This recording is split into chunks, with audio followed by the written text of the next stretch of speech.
తర్వాత చెప్పు, నీ సెక్స్ లైఫ్ అంతా ఎలా ఉంది? కావ్య, దాని గురించి నీకేమని చెప్పను. యూనో, పెళ్ళైన తర్వాత కూడా భర్త సుఖం ఏంటో ఇంతవరకు నాకు తెలియనే లేదు. ఆకాషు మనసు మాత్రం సంతోషంగా పెడుతున్నారు. అతను నా మనసుని, శరీరాన్ని ఎప్పుడు సంతోషంగా ఉంచుతారో తెలియట్లేదే. సరే వదిలే, నువ్వు నీ గురించి చెప్పు. నీ భర్త బాగా హ్యాండ్సమే, చాలా పొడుగ్గా ఉంటారు. అందంగా పొడుగ్గా ఉంటే ఏం ప్రయోజనం? వాడు చూడ్డానికి హ్యాండ్సమ్, చెప్పాలంటే వాడు దేనికి పనికిరాడు. వాళ్ళు నన్నేం చెయ్యట్లేదే. నాకు చాలా కష్టంగానే ఉంది. అప్పుడు నువ్వేం చేస్తావు? ఈ ఫీలింగ్ ని నేనెవరితో చెప్పాలో నాకు అర్థం కావట్లేదే. నేనొకటి అడగనా? నేను నీకెలా ఉంటాను? ఇలా చూడు, నువ్వంటే నాకు చాలా ఇష్టం. నన్ను చూస్తే ఎలా అనిపిస్తుంది? నాకు నువ్వు చాలా సెక్సీగా ఉంటావు. తర్వాత నువ్వు ఇంతకుముందే హాట్. నేనేమని చెప్పను. సరే వీణు, ఏదైనా కొత్తగా ట్రై చేద్దామా? ఇప్పుడు ఏం చేద్దాం? మన ఇద్దరు భర్తలు ఏం చేయలేకపోతే మనిద్దరమే ఏమన్నా చేయాలి కదా. సరేరా, వెళ్దాం.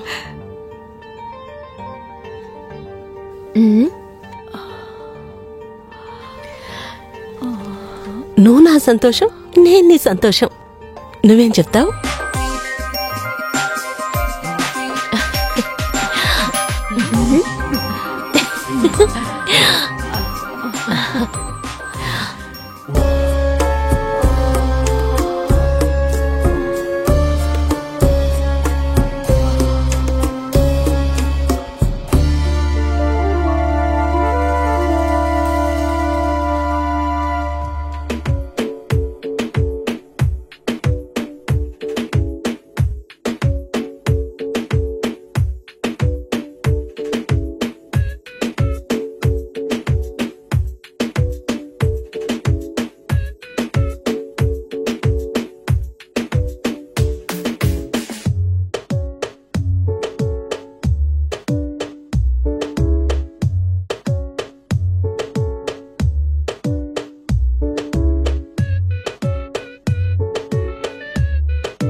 ఏంటి రండి కూర్చోండి.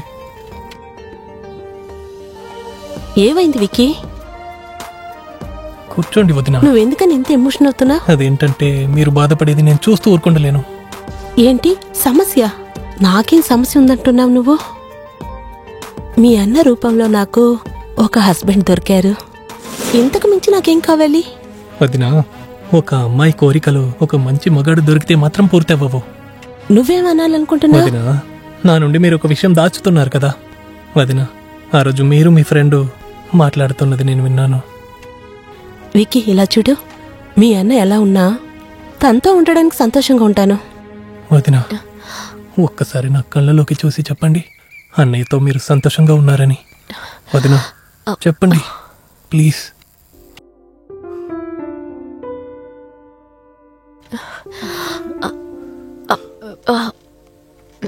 విక్కీ,